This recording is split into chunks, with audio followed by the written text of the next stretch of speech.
Okay. Call this meeting to order. Please rise for the Pledge of Allegiance.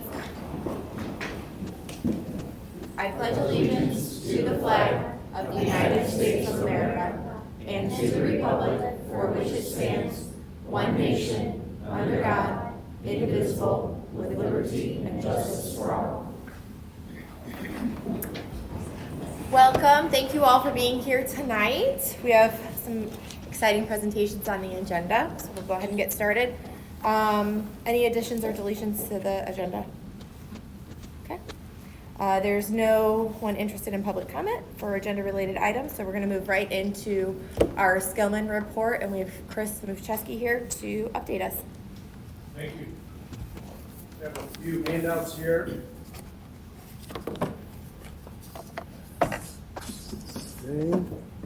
Jay, I will get the clicker.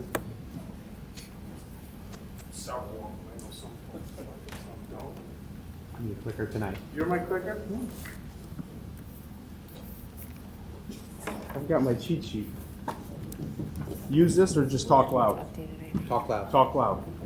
All right.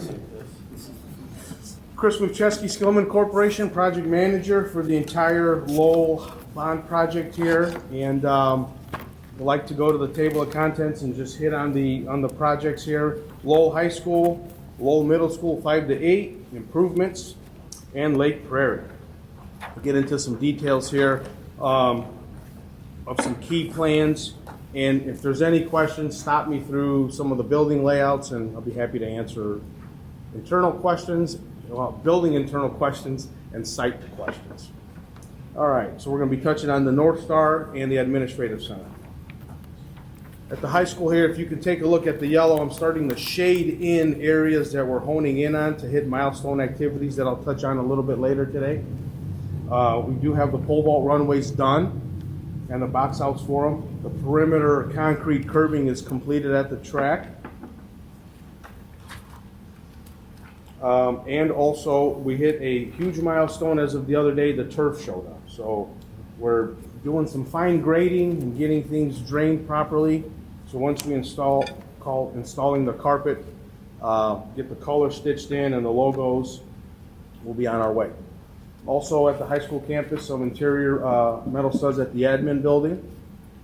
And baseball varsity dugouts will continue, and also CMU concrete masonry units at the North Star building and the community building will also start as well for the next 4 weeks of progress. Over at the Lowell Middle School site, we turned over a phase here, so hopefully you folks like it and starting to get a little accustomed to it for only a little bit, because we're going to do another move. We're going to do another phase, all right? So bear with us. We're going to start focusing on Unit C, which is some additional classrooms to renovate, and I have areas that we're highlighting perimeter site work as well, all right? We're also in that center area next to Unit D. And if you have any specific questions on the unit, we're accustomed to calling them units. Just let me know and we'll spell it out as far as classroom, kitchen, student dining, locker rooms, things of that nature. So new admin area turned over here. It's functioning well. Some additional areas we turned over, the admin conference rooms. So the next 4 weeks, if you noticed on the east elevation along the building, we started the concrete perimeter area for the playgrounds. All right, so playgrounds are procured a few months out. Fire protection in the corridors are ongoing. Relocate electrical service for the new South Road, as we call it. It swoops back up north. And also continuing demo in Unit C, as I mentioned earlier, to start renovating some of those classrooms. Yeah. Lake Prairie key plan. This one's going well. Started site work on this as well. Roof's on, no leaks. Interior's going okay. We are scheduled to turn this over in early June, so you folks can start commissioning and doing what you do.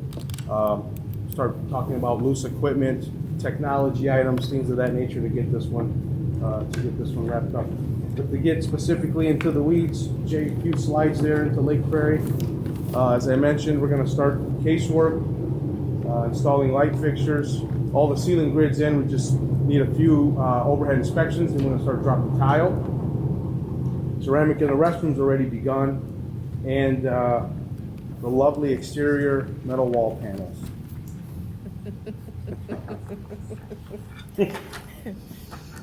Last slide, Jay. Thank you. Any specific questions on any of this? It's a lot, but it is also at 30,000 feet in the air. We can go deep into the woods, but I just don't want to lose anybody. So for the athletic complex, what are we looking at with completion for the sports and programs? Yes, thank you. So here's a few milestones that we would like to hit. Okay. JV softball dugouts, June 18th of this year. Varsity softball, varsity baseball, press box and dugouts, August 20th. JV baseball dugouts and area, that one's gonna lag a little bit because remember at the start of all this, we started working counterclockwise, all right? Get football done and work our way counterclockwise and then hit soccer, tennis, and on the way out we go, all right? So football stadium, and again, this is all weather permitting. If it decides to continue to rain and all the fun stuff, then we'll kick in overtime and weekends. Football stadium, July 10th. Tennis courts, July 17th. Soccer fields, August 14th. And the new community buildings and apparel building, as we call it, in the trailer, March 28th of 25. So that's going to be the last. So obviously there's some items that I don't want to use the word lagging, but they're phased in sequence with the work. Once we get to the start of football season, we'll have everything safe, secured, and things of that nature roped off and parking in place and things of that nature. So that's a quick snapshot in time. You guys are moving quick out there, and this looks really good.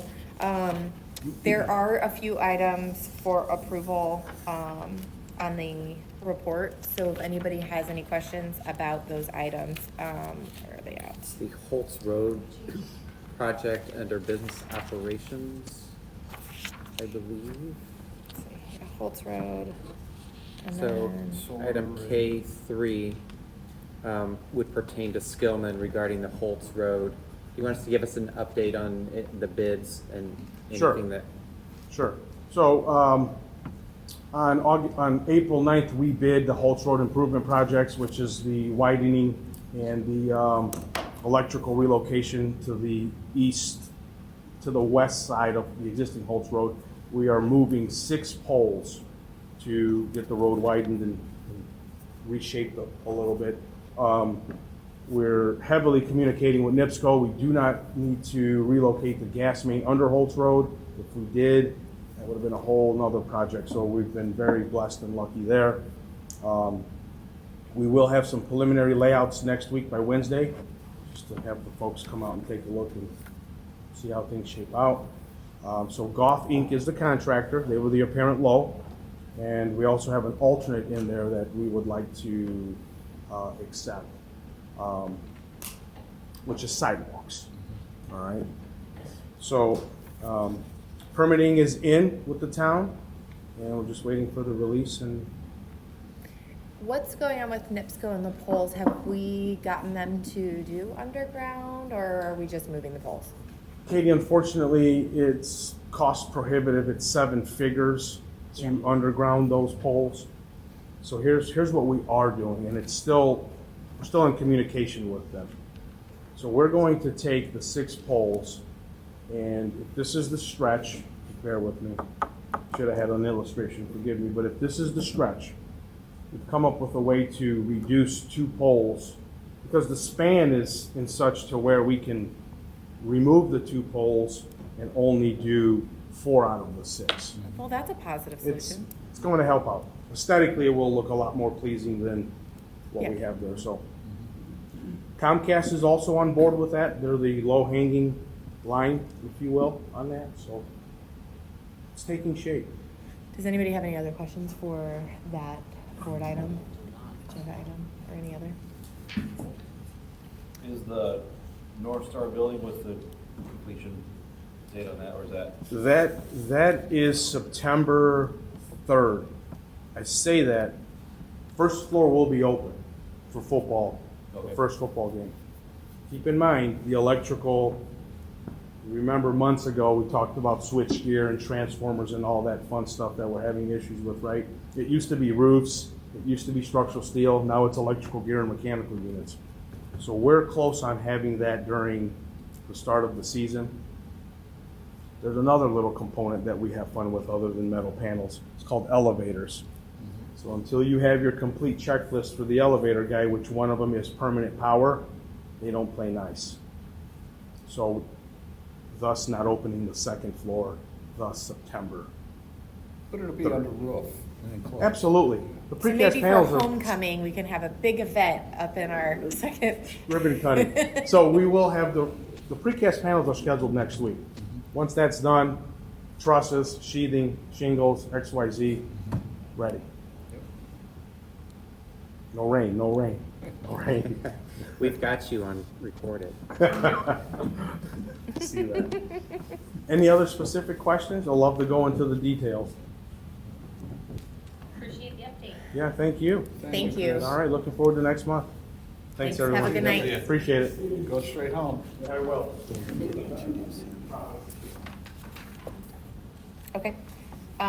Next on the list is a presentation with Telamon. Dana, do you want to introduce us? So we have Bruce Breeden here to give us an update on what our solar efforts will be out at the athletic complex there and what they've pulled together for us. Their contract is on the agenda for consideration tonight for that solar array out at the athletic field. And that's item K2 for the board if you have any questions.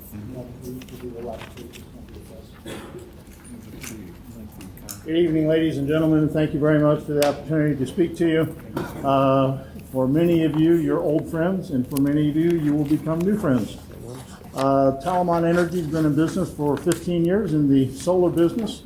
We have celebrated last Friday our 79th solar array up and running in the state of Indiana, and Thursday of next week we'll have the 80th up and running. So, and obviously 5 of those are on your property, one at each of the 3 elementary schools, a very large one out here at the middle school, and one on top of the Voc building at the high school. So we're here to talk tonight about the 6th one, which is involving supplementing the electrical usage or reducing your electrical usage at the new athletic complex. We started,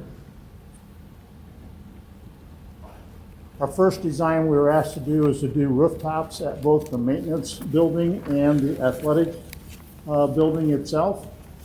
This is an initial design we did at the athletic building on the rooftop. There were some concerns expressed about the aesthetics. There was some concerns expressed about how much the maintenance building is really going to use compared to the athletic complex, and how much it will cost to take the electricity generated at the maintenance building to the athletic building. So it led to the next page,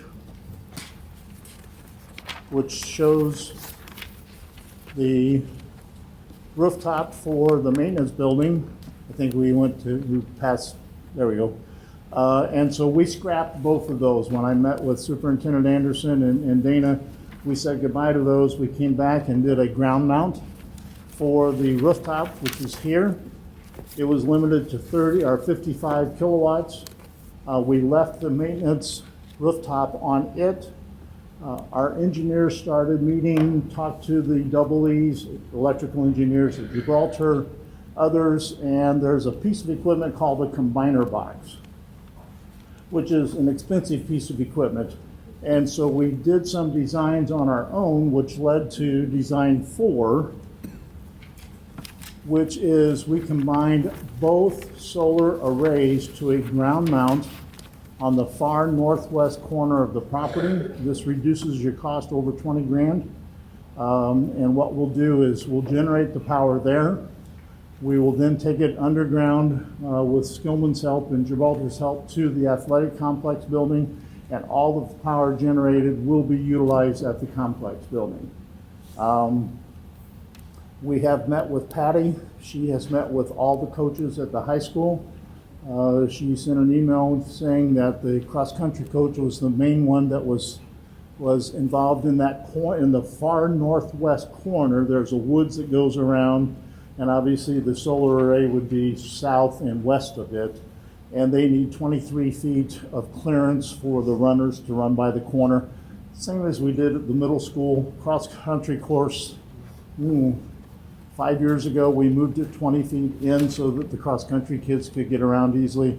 We've moved this in to more than 30 feet away from the corner, and so it's all set and ready to go.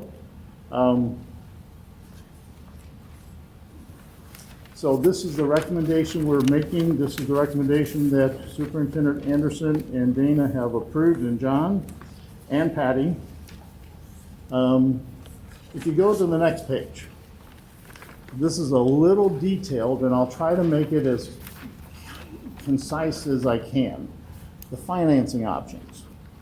Superintendent Anderson and Dana both described the desire to have the same electrical firm that is on site doing your addition also do the solar array for two reasons. One, it greatly reduces your cost. You've got one mobility fee, you've got one disability fee when they tear out at the end, you've got one commission fee, et cetera, plus you have that consistency. If you were to ever have a problem 10 years from now, 20 years from now, whatever, you're not calling two different electricians and the electricians are saying it's their fault, it's their fault. You have one electrician that's responsible for all the electrical installation in the place. So the anticipated total cost for this project is $180,000.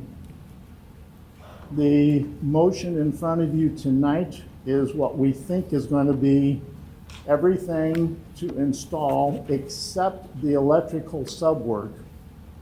And we've worked with Skillman and with Gibraltar, and instead we're going to go to the electrical supplier and have them do a change order for the solar electrical work, which I don't want to publicly say how much, because then they're going to hear that number exactly to that number. So we'll have them present a number to us and then come back to you, obviously, with a change order from Skillman at a later date to do the electrical side of things. So the number that we're asking you to consider tonight is a total, all engineering, all permitting, et cetera, except the electrical work, which is what we call the DC side of, which is the installation, and the AC side, which is the electrical installation. The IRA, I think you're aware, we didn't have the IRA when you did your last group of solar arrays. The federal government will now reimburse you 30% of your total cost, which is approximately $55,000 to $60,000 for putting in a solar array. They're specific to solar projects only. That 30% is guaranteed. There are 3 10% add-ons that you could or could not qualify for, and it'll be a whole process to go through and determine if you qualify those or not. And I'm not a CPA and I'm not a lawyer, but when I look at the federal layouts, part of your community is in it's what's called the federal depressed low income area, which may qualify you for another 10%, but it looks to me like over 50% is not in that area, so we don't know. Which brings me to the last one, Baker Tilly. Here in northern Indiana, Baker Tilly is the original umbah out of Plymouth, Indiana. It's been around for 100 years. They're a CPA firm. City of Valparaiso, Plymouth Community Schools, City of Plymouth, City of Warsaw, City of Goshen, the town of Daleville, Daleville Schools, City of Carmel, City of Fishers, City of Noblesville are all using Baker Tilly to complete and send in the IRS forms. When the Reduction Inflationary Act was first passed, the DOE was supposed to control it and administer it. Well, we do DOE applications and grant applications all the time, But then they passed it off to the IRS. And we're not CPAs, we're not attorneys. Whoever you use, but there will be a fee with whomever you use for the CPA work to actually submit to the IRS. It'll be the first time ever. Obviously, in the past, you don't submit a tax form because you're not for profit. What you'll do is after the completion and we're up and running, then you'll fill out an IRS tax form and send it in, and you'll get a refund check. So if we're up and running by December 31 of 24, you'll receive a 30% minimum refund check in May of 25. And then if you turn the page, is the important thing, is the overall cost. And this is, again, our best guesstimates at this point until we meet with Skillman and Gibraltar and figure out how we're getting from point A to point B, et cetera, et cetera. This is an all-encompassing cost except for, and Dana and Kevin can respond as much as anybody, your interconnection fee with NIPSCO is always unknown and can change inappropriately. I shouldn't have said that, but can change with very little notice, and so that's one cost that's not included. However, in this case, you've already negotiated with NIPSCO, you're adding 2 meters. Really, the only thing they have to do is, instead of putting a single directional meter in, is put a bidirectional meter in is the only change, so your interconnection costs should be minimal at best. If you look in the, and I know that's difficult to read up there, if you look at the upper right-hand corner where it says electricity cost, average for your schools you're paying with NIPSCO right now is, I think, 13.3. If I remember correctly, the construction cost that Gilman's paying, or you're paying in a roundabout way, is 14.8. We have no idea what NIPSCO is going to charge you for the new areas once you're up and running. The best guesstimate, and we always like to guess low or be very conservative in our numbers. So in that case, you'll see we're estimating your cost is going to be 10 cents per kilowatt hour. In reality, it's probably going to be 13 or 14. Moving on down, we anticipate that you're going to receive a refund check from the IRS or the federal government for $51,776.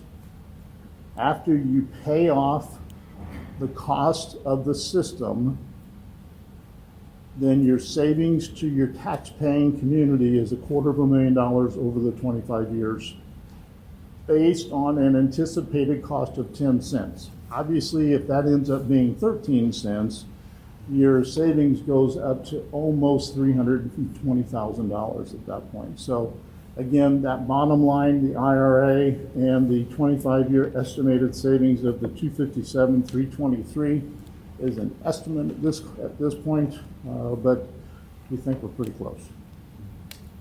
Questions, comments? Warranty.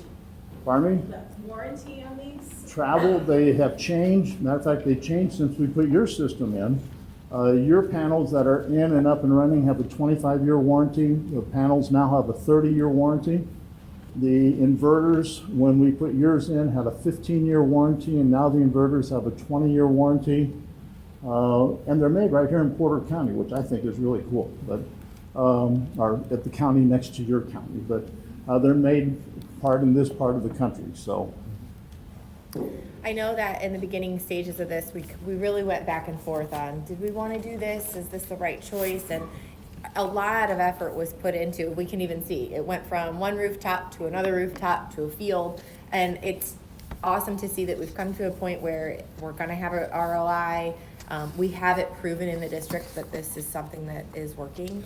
And for the students and parents that are here, this was initially brought to our schools by a group of middle school students presenting the idea, and the board at that time took it and ran with it, and that's what brought us to what we have. And we just, to fill everybody in, got out of a 2-hour budget meeting, and things like NIPSCO costs and these kind of little savings do help us in the long run, putting more money towards our education and our staff and people here. So it's great to see that we were able to get to a point of this working out for our athletic complex.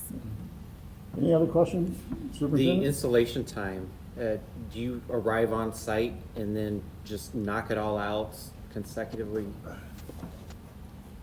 NIPSCO is notoriously not fast on reacting. If you approve our contract tonight, we will submit to NIPSCO by middle of next week an interconnection application. They have, by the IURC regulations, they have 45 calendar days or 30 working days to respond to the application. But if they respond and say, I have this question, then they get another 45 days and another 45 days. So assuming, as small as this is, the fact that we already have a relationship with them and we have several projects in the NIPSCO area, this is the 1st of May. Let's say if we get the interconnection agreement signed and delivered by the middle of June, which would be fantastic. And during that time, we'll go ahead and start the permitting process. Obviously, this is inside the town of Lowell. And so I'll meet with the town manager and the town attorney on the application processes. That was a longer process than usual the last time. But now that you're up and running and we can show a success with it, we would hope it would go quickly.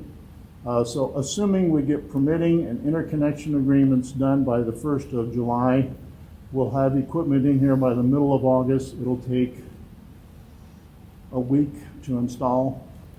And then it'll take the electricians probably 2 weeks to hook everything up and energize everything. So by October 1, by way before winter hits, we should be up and running. Any concern with our cross-country course? Okay, so do you want to call Patty or do you want? We will not, one of the first things we'll do, again, after meeting with you and we determine the fence we're going to put in, we'll put the fence in first so we don't disrupt the kids. We've also got JV softball, JV baseball there, and so I'll want to meet with the baseball coach and the softball coach to make sure they're good, because we can move it around to fit their needs as much as we need to. That's great. Any other questions? Thank you all very much. Thank you for being here. Okay, now we're moving on to the superintendent report. I have 2 items this evening. The first one pertains to actually a lady in the front row. Her name is Marty Tuttle. And Marty attended a board meeting earlier this year, and she heard the presentation of our high school teachers pitching permission to travel internationally. And she was really inspired by that and met with Mr. Whirling, with Mrs. Schoon, and Mrs. Carranza, and developed a international grant opportunity for kids to, let's say the trip costs $4,000. There'll be a scholarship opportunity, a grant opportunity for $2,000, and then the kid would raise the other portion. And so they hammered that out. They got an application together. Marty worked with the Tri Creek Education Foundation, and the good news is they are getting ready to launch that this spring for even our upcoming trips to Greece and Costa Rica. She has planted the process, the seed money, and so just congratulations to a community member who is making a difference in our community. That was a surprise to all of us too, so that was excellent. Thank you so much. Thank you. The second item came from our high school English teacher, Lindsay O'Neill, who heads up our ed professions. And here's what she had to say. As one of our career and tech ed pathways, learners are offered the opportunity to explore a career in education professions. At the end of this pathway, Ed Professions 3, Teaching and Learning, students spend a significant amount of time with a cooperating teacher in one of our Tri Creek schools.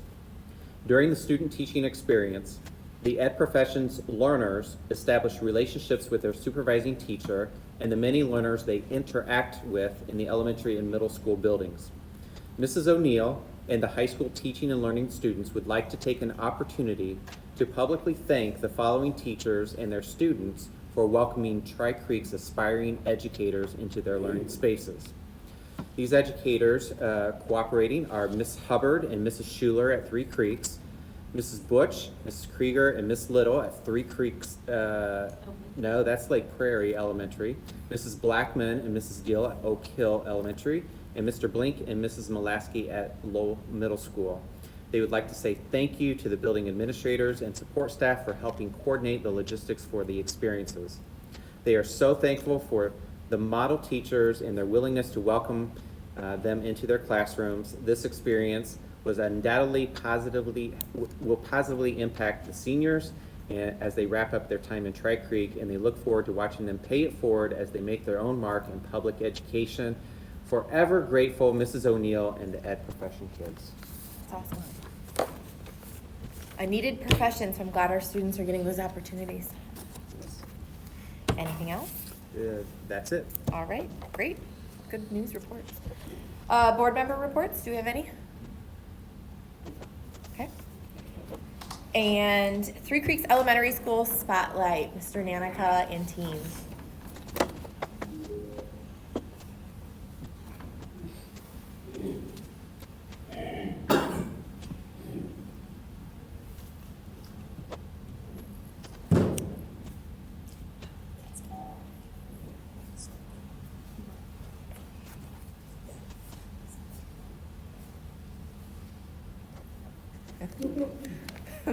What's the? Tech office. Tech office.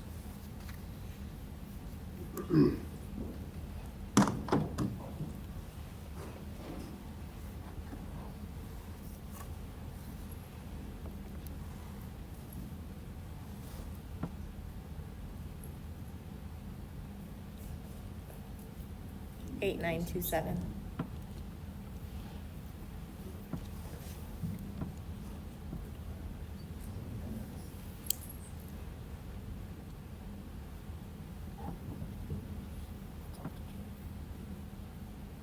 Hello. Welcome. Thanks for having us here tonight. We're really excited to highlight some of the great things that we're doing at Three Creeks.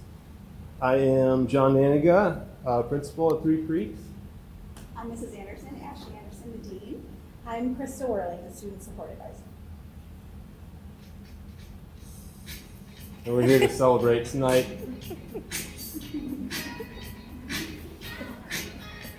We're here to celebrate our Math Bowl champs that tied for first place overall at their area competition.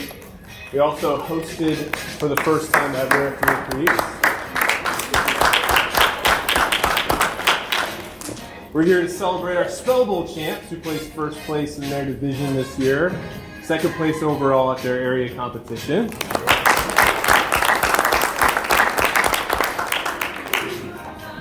We're here to celebrate our robotics rock stars who can do things that I cannot.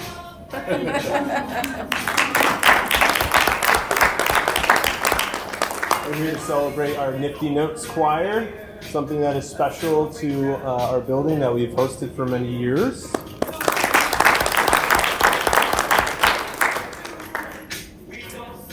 We're here to celebrate partnering with our community for the sake of our bears, right, Mrs. Worley? We are very appreciative of the local organizations and families that support our many efforts at Three Creeks. That ranges from anywhere from helping our families with support through the holidays to Classy Cuts coming to Three Creeks, giving haircuts to students on site that otherwise might not receive that, to our other organizations that come in and help us sponsor our monthly PBIS events. That is quite a list, and there's probably more, but we are very appreciative of all of our community partners. We want to recognize our student council kiddos tonight, and they are here with us.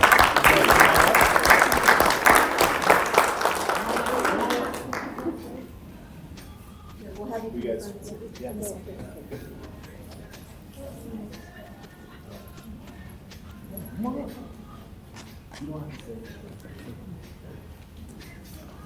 All right, we have a few student council members who are going to share their experiences with you tonight. You can go first, one. Good evening. My name is Gwen, and I'll be talking to you about Three Creeks Elementary Student Council. In one of our meetings, we made posters for the food drive, and the next thing you know, we're getting tons of food for St. Edward Church, Lowell Church of Christ, and the food pantry. Each of us kids in student councils walk around neighborhoods, towns, or outside of stores to gather food and everyday items. We gathered more than 300 of them. I even walked around my whole neighborhood with a wagon. I never helped my community so much. Even if people didn't want to donate, I kept going. One of the most important things that I learned in student council is to be kind to everyone, no matter their size, color, or gender. Thank you.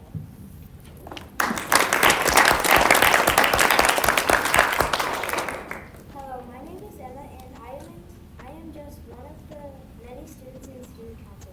I have been in it for 2 years now. I love all the impacts we have made to help kids, like when we wrap gifts for kids in need.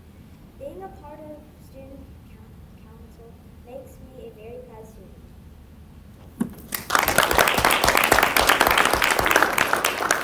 Hello everyone, I'm Kylie from Student Council. I joined Student Council because there's our amazing teachers, Miss Qualley and Miss M, and all of the kind students who joined. I also joined because I wanted to help make a positive impact in our community and our school. Student Council has done many great things within this year.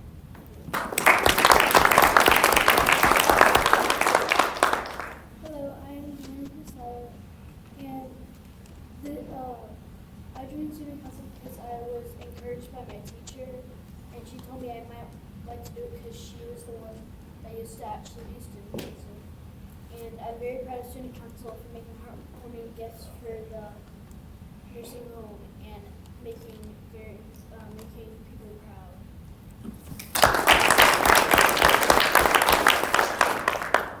My name is Annika Slough, and I'm proud to represent our school Student Council of 2024 as president. I joined Student Council because I believe that Student Council could provide me with an opportunity to learn and grow as a person. Student Council stood in front of me as an opportunity to pursue causes that I was or may be passionate about, while also giving me the chance to learn from my other peers. This would allow our team to be able to learn from each other and develop skills that could cause a positive impact towards our school, Three Creeks Elementary.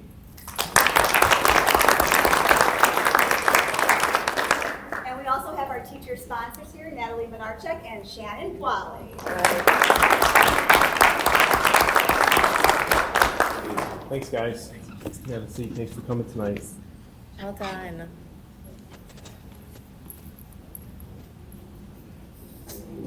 We also want to celebrate promoting a safe and positive environment at Three Creeks. Officer Dan, he's in the house. That's Officer Dan right there. He spends many days with us at Three Creeks. We're thankful for all of our resource officers. But that's not the only way we promote a safe and positive environment at Three Creeks, right, Mrs. Anderson? That's right. We also promote positive behaviors with our monthly themes. So as you can see on here, this is what we've been moving throughout the year. These themes mirror our second step SEL program that teachers are implementing in the classroom. And we are very excited every month to make some deliveries to the classrooms of our Super Bears. One student per classroom per month.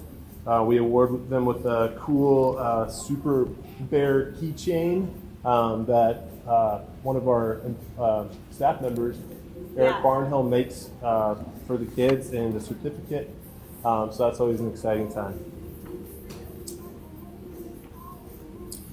We're excited about our PBIS economy at Three Creeks. Yeah, so our students can earn Bear Bucks for following our expectations at school. And then they can spend those Bear Bucks on various activities. One of them is the PBIS monthly events that we'll get to in a second. The other one is a Bears shop, so they can shop for some tangibles and things to take home. And they can also enter raffles for experiences that our staff provide. So that can be anything from like lizards with a friend to swinging on the swings after recess. We have a really solid PBIS team at our school that pitches in to plan these monthly events.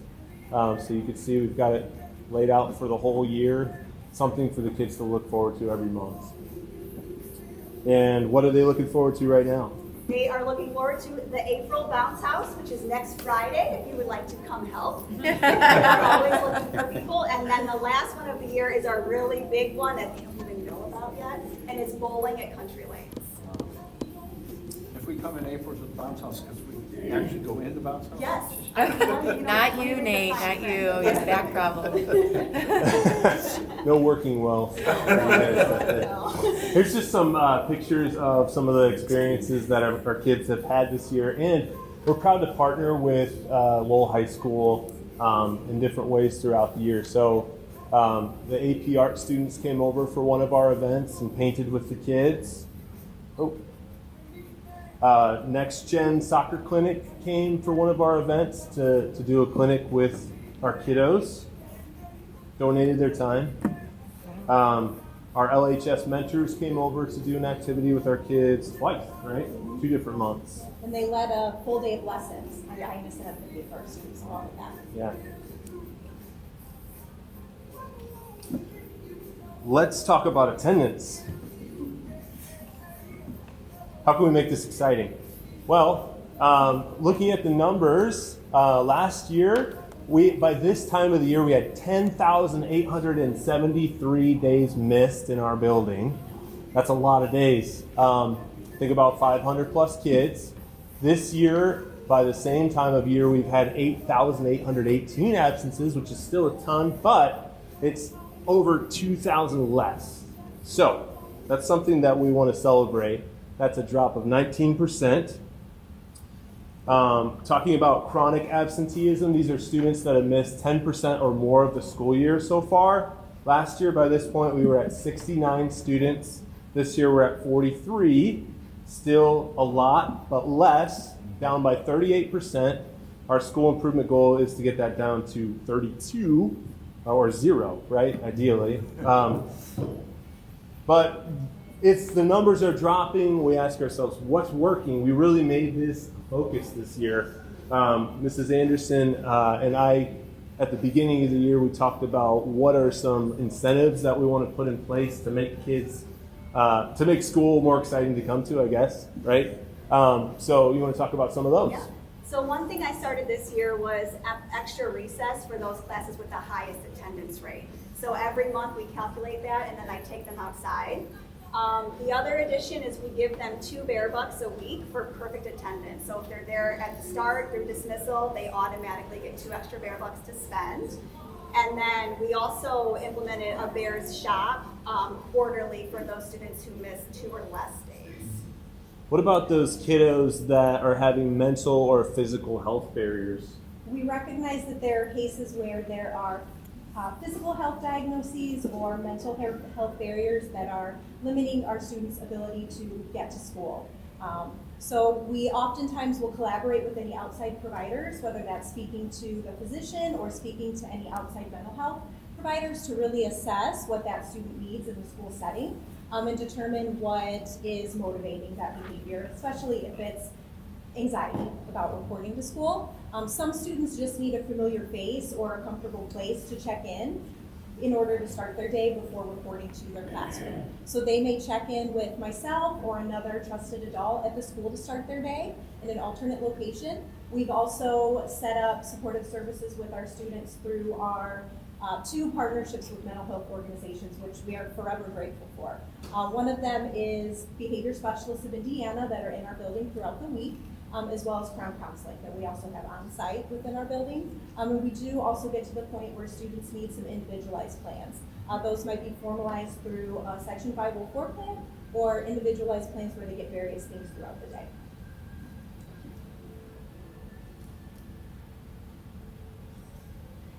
What about academic achievement?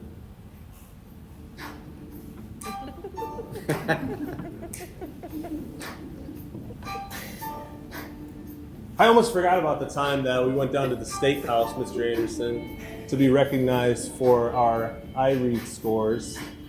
I didn't forget about that. We're very proud of that.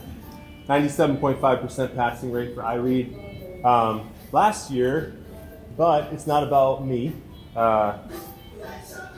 It's about shared responsibility and every person in our building that plays their part to help our students succeed. So we want to recognize that. I love this picture because I think it says a lot. This is our 3rd grade team. So 3rd grade is the grade where they take iRead And these teachers wore a shirt this year on I Read Day that said, "You are more than a test," which I think is so important to recognize. You know, they're getting the results, but they still recognize that our kids are more than just a test score. So I love that they wore that shirt. Talking a little bit more school-wide here.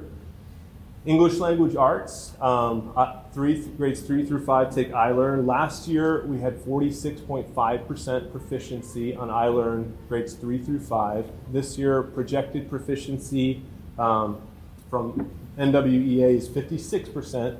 Our school improvement goal is 67%. Math, iLearn proficiency last year was 65.5%. Projected proficiency this year based on NWEA is 74%. Our school improvement goal is 78%. So let's talk about strategies for continuous improvement to get those scores to where they need to be and to get our students learning what they need to learn. Here are the steps that we have taken this year and we will be continuing to build on next year. So step 1. Assemble a professional learning community. What is a professional learning community? We're talking about all teachers, talking about how to help our kids succeed every Tuesday afternoon in the library. Why? Because we love our bears. Step 2, identifying focus areas based on student data. Not just iLearn, but NWEA and classroom assessments throughout the year. Just an example there of something that grade 3 picked this year based on emphasis from iLearn last year, but also looking at assessments this year. Just one standard that they chose as an example and what they do with that. So answering the 4 essential questions about what we want our students to learn and be able to do, how we will know if they learned it, what we'll do if they have not learned it, and what will we do if they have learned it. Every Tuesday, same questions. And then providing remediation and enrichment opportunities for our kids. This year we piloted a win time. It wasn't as frequent as we would have liked for it to be, but win time meaning what I need. So talking about, you know, are you ready for the next level? Do you need some remediation? And getting kids what they need. When we're talking about providing that on a more regular basis starting next year. Step 5, tracking the data. So looking at how did they do the first time, and then after we reteach or enrich, how did they do after the second attempt? And then reflecting on those outcomes to decide, you know, what worked and what didn't work. What do we need to try next time? And rinse and repeat. It's a cycle. So again, every Tuesday, just getting together to answer those 4 questions and continually cycle through those to figure out what our kids need. Hey, buddy. We recognize that literacy is, you know, an area that we need to focus on, especially based on our scores. And I think we recognize that as a district, working with Mr. Deal on professional development. All K through 4 teachers have received Smeckens Professional Development for writing this year. All K through 4 teachers have received some training in science of reading, and all of our K through 2 teachers will be attending a literacy summit this summer/fall. So we're excited about continuing to grow in that area.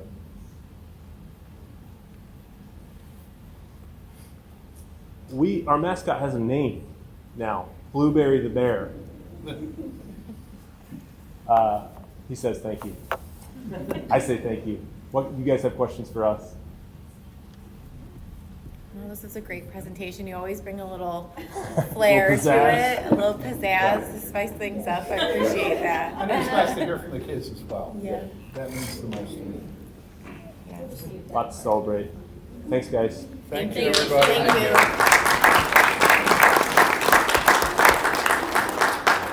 And we're gonna continue the business portion of this. I know that some people have bedtimes and other things to get to, so you're welcome if you'd like to take your leave at this time. I have a bedtime. Can I? You're stuck here.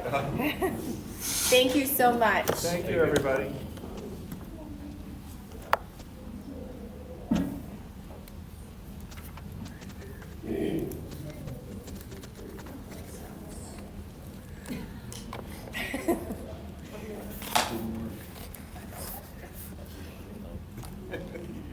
All right, let's move on to business consent items. Approve the minutes of the meeting held on Thursday, April 11th, 2024. I'll make a motion to approve the minutes.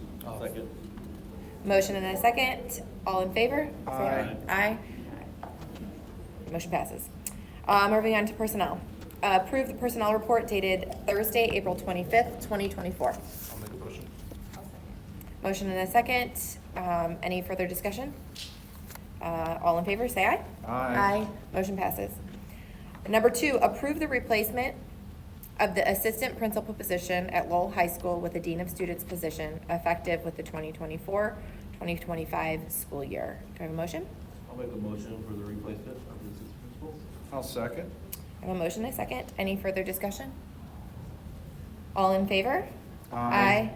Opposed? Okay, motion passes. Number 3, approve the creation of a clerical aid position for Lowell Intermediate School effective with the 2024-2025 school year. Do I have a motion? I'll second. Motion and a second. Any further discussion? All in favor? Aye. Opposed? Motion passes. Number 4, accept the resignation of Brandy Muha from her administrative contract effective July 1, 2024. Regrettably, I will make a motion. I'll second. Motion and a second. Any further discussion? I just want to piggyback on what Nate said. That is a regrettable loss, but we wish her well and hope to be able to welcome her back when she's ready. Absolutely. And in the meantime, we have some great people in place to carry on and keep our school going. So, all right, I have a motion and a second. All in favor? Aye. Motion passes. Number 5, approve Brandy Muha's request for leave of absence without compensation or benefits for the 2024-25 school year. I'll make a motion. Motion and a second. Any further discussion? All in favor? Aye. Motion passes. Number 6, approve the assignment of Elizabeth Slough as principal of Oak Hill Elementary School effective July 1, 2024. I'll make the motion to approve Elizabeth. I'll second. Oh, go ahead. Motion and a second. Any further discussion? I want to thank you for stepping in like you have in her absence, and I've heard some great things are happening with you there and carrying on, and just really excited to have you continue and carry on for that school. So thank you. Thank you. Thank you. Okay, I have an emotion and a second. All in favor? Aye. Motion passes. Moving on, curriculum instruction.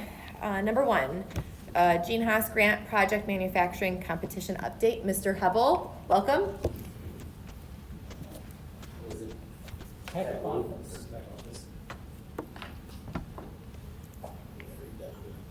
9732. All right. Good afternoon. I was going to say good morning, but it's not anymore. But when you've been up since 4:30, it's been a busy day. So I'm here to talk to you about a couple different items that I've been involved with this year, the Gene Haas Foundation, and then project manufacturing that our students are involved in.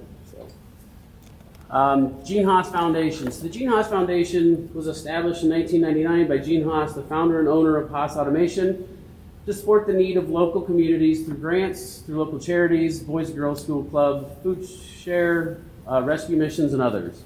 The Gene Haas Foundation recognizes the futures of manufacturing in the United States and around the world, depending on directly upon the availability of skilled workers. Expanding the pool of skilled workers hinges on recruiting more young people to pursue careers in manufacturing and create state-of-the-art advanced manufacturing training programs to ensure that graduates, students have the skills necessary when they enter the workforce. One of the primary goals of the Gene Haas Foundation is to provide financial assistance for students interested in manufacturing-based careers. Scholarship programs are available through career centers, technical schools, community colleges, and universities.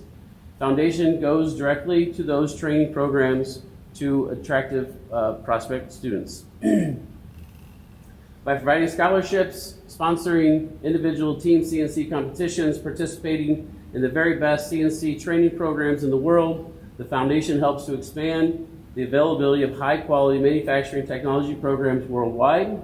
The Gene Haas Foundation donates millions of dollars every year to manufacturing education, and to the communities. In 2020, the Gene Haas Foundation donated more than $20 million in grants, bringing their total inception to $120 million. So just a little bit of how we use that. So in my 6 years here, we received over $50,000 from the Gene Haas Grant Foundation.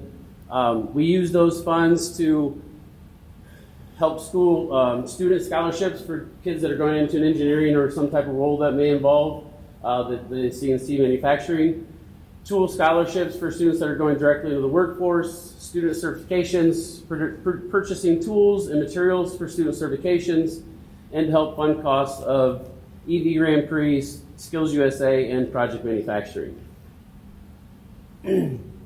Last year, we were able to award $3,500 to seniors going to education. Over $5,000 went to students for tooling. We bought tools for them and gave them tools that were going directly into the trades or apprenticeships, and students earned over 40 different industrial certifications last year.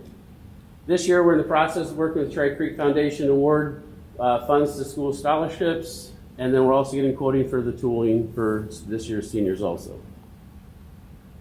Here's some pictures of some of the students that received certifications. There were many more, and then here's some of the tools that were purchased for the students last year. One thing that day you ask is that you apply their sticker to all the tooling, so that's why you'll see in all these there's a Gene Haas Foundation sticker logo on those. So these are Skills USA or Project Manufacturing or Skills USA competitions and some of the awards that students have received and gotten from there. Okay. The next one is Project Manufacturing. This is a relatively new initiative, I'll say. Project Manufacturing is dedicated to building the next generation of high-skilled professionals.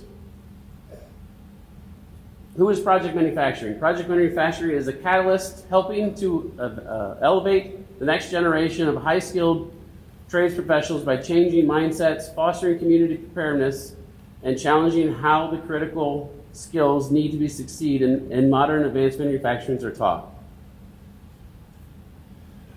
A skilled trades gap in the United States could leave an estimated 2.4 million positions unfilled between 2019 and 2028, with a potential negative economic impact of $2.5 trillion.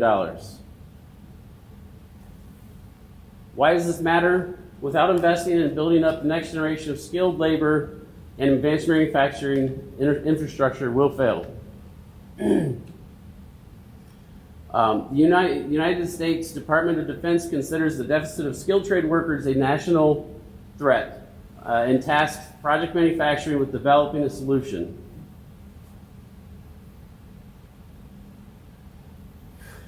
Project Manufacturing delivered a path to skilled trades with career discovery events, project-based learning, competitions, and TEQ connections.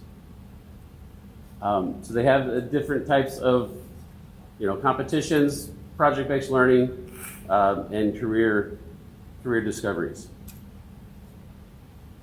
Through Project Manufacturing government partnerships with the United States Department of Defense and the Industrial Base Analysis and Substance Programs, they were able to generate programs to deliver through these pathways forward. These are a list of some of the industrial partners that have also pitched in. If you notice, most of those on there are ones that we in the trades building deal with on a normal basis, between Haas Manufacturing, Lincoln Electric, Autodesk, to be a couple of them. Project Manufacturing changes lives and changes America. help us provide a path forward for the young people of our community by investing in the future of the skilled trades. Now, they also have, in collaboration with their advanced manufacturing competition, they put together kind of like a series, a YouTube series. It's called Clash of Trades. I think this is the 4th season this year that we're in right now. And they actually started rolling it out into the regional round this year, which we'll talk about in a minute. Clash of Trades features students beginning their careers in the skilled trades. 4 teams have competed throughout the year and battled to the national championships. Winners walk away with cash prizes, tools, grants to their schools, and scholarships. Last year had a $100,000 grand prize for the top team. And that grand prize is split half to the school program, half to the students, and then they split that half of the funds. They have 600,000 channel views, 1,100 subscribers, and 67,000 hours of being watched. So Lowell High School has competed in the last 2 years in the project manufacturing. Both times we went on to the regional round. Last year was in St. Louis. This year it was in Houston, Texas. Last year there were 3 high schools out of the 16 teams that made it that far. This year there were 80 teams in the first round. 55 of those teams completed the project and resubmitted it. The top 16 teams moved on to regionals. There were 4 high schools out of those 16 teams. Indiana had 3 schools at the regional. So if you think 16 across the whole country, and 3 of them are from the state of Indiana. 2 were high schools, and 1 was a college. There's some pictures of the event. So the bottom picture there is all the Indiana schools. We're all actually at the same regional the same day. And there's them competing in the competition. And the manufacturing has a welding component and a machining component. Any questions? Very impressive. That is so amazing. And all of this is stuff that you're doing for the program and building and searching out? Mm-hmm. Wow. Thank you. I always love your presentations. It was kind of patriotic. It is. Yeah, you're like on a mission for America. What we're trying to do, build the next level. Out of curiosity, who are the other high schools from Indiana? So the other high school is South Adams, which funny enough is where I would have went. I would have went to that program if I did machining in high school when I grown up. And then the college is Vincennes. Okay. Wow. And unfortunately, we just found out yesterday that we are not moving on to the national level. Not that we didn't kind of knew that, but in South Adams is not. I didn't get a chance to talk to Vincennes and see if they're moving on or not, or which of the 4, because they found out the 4 teams were announced yesterday. How do they judge? Is it a product? Is it? They have a very intense rubric. It comes down to man hours, costs, deliverables. Are your parts right? Are they acceptable? And I don't know. They have like I said, it's a whole. I'm glad I'm not doing that part of it. I hate grading the projects I grade, much less that. But they judge all that, and then they say these are the top 4 teams. They'll go on. Those 4 teams are going to go Memorial Day weekend to South Carolina and compete there. They're going to go to the Coca-Cola 600 as part of that event, and they'll be announced during part of the race at some point in time, the 4 teams. What did they have to produce this time? We had to produce a intake manifold for a car engine. Oh. So we had to machine 4 different components. The welded component was the base that mounted to the engine, and then the intake goes on top of all that and all the different parts of the machine. That's impressive. And the great part about project manufacturing is there's no cost. There's no cost. They paid for flights. They picked us up at the high school. They took us to O'Hare. They paid for all our meals while we were at the competition. We did have some meals in the evenings we did together. Paid for hotels. So it's a great program. We need to hook them up with Dana so they can pay some of our bills. Well, thanks for going above and beyond and Thank you. enrolling the students in those programs and doing that extra travel work and all of that as well. So. Yep. Love Thank your you. energy. Yep. Thank Thank you. Thank you. Thank you.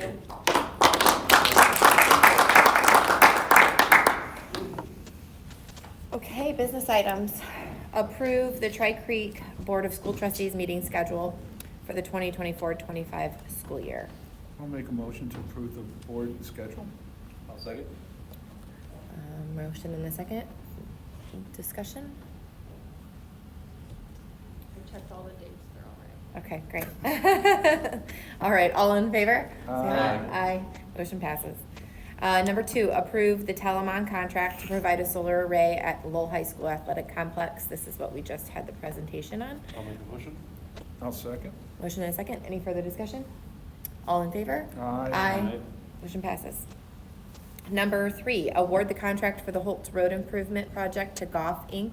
in the total amount of $438,306. $404,000 for the base bid for site work and utilities, and $30,306 for the alternate number 1 for concrete sidewalks. I'll make a motion to approve the award for Holtz Road improvements. Second. Motion and a second. Any further discussion? All in favor? Aye. Motion passes.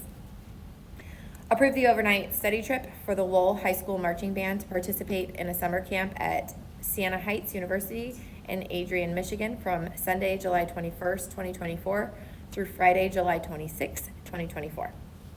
I'll make a motion to approve the study trip. Motion and a second. Any further discussion? All in favor? Aye. Motion passes. Number 5, approve the overnight athletic trip for the Lowell High School girls basketball team to participate in the D1 camp at Purdue University Northwest in Hammond, Indiana from Wednesday, June 26, 2024 to Friday, June 28, 2024. I'll make a motion for the athletic trip for the girls. Motion and a second. Any further discussion?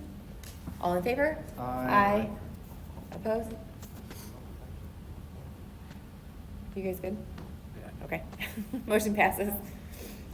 Number 6, approve the memorandum of understanding between Tri-Creek School Corporation and Lake County Health Department authorizing the use of Lowell High School, 2051 East Commercial Avenue, Lowell, Indiana, as a mass prophylaxis POD site. Motion? I'll make the motion. I'll second. Motion and a second. Any further discussion? All in favor? Aye. Motion passes. Consent items. We're almost there. Everybody's getting tired. Number 1, accept the donation from Griffin Windustrial of Griffith, Indiana, in the form of pipes and pipe fittings valued at $3,000 to help support the Lowell High School welding program. Number 2, accept the donation from Fusion Home Furnishings of Lowell, Indiana, in the amount of $150 to help support the Feed Them Forward Fund to pay down negative student meal balances. Number 3, accept the donation from Box Tops for Education in the amount of $11 to be used for Lowell Middle School students. Number 4, accept the donation from the Calvitis family of Lowell, Indiana, in the amount of $25.92 for iLearn incentives from Amazon. Number 5, accept the anonymous donation in the amount of $224 for iLearn incentives from Amazon. Number 6, accept the donation from Jenny Beard of Lowell, Indiana, in the amount of $45 for iLearn incentives from Amazon. Number 7, accept the donation from Tina Modlin in the amount of $17.50 for iLearn incentives from Amazon. And accept the donation from Tabitha Patterson of Lowell, Indiana, in the amount of $19 for iLearn incentives from Amazon. Number 9, accept the anonymous donation in the amount of $50.41 for iLearn incentives from Amazon. I'll make a motion to approve all the donations. You were distracted. Together. You were distracted. Motion is second. All in favor? Aye. Motion passes. Thank you for the donation. Just a clarification, we fight over who's going to vote for all the donations. They know they're here all the time. Okay, opportunity for public comment not related to agenda items. We have none. The next meeting for the Tri-Creek School Board of Trustees is scheduled for Thursday, May 9th, 2024. Any further discussion from the board? Meeting adjourned.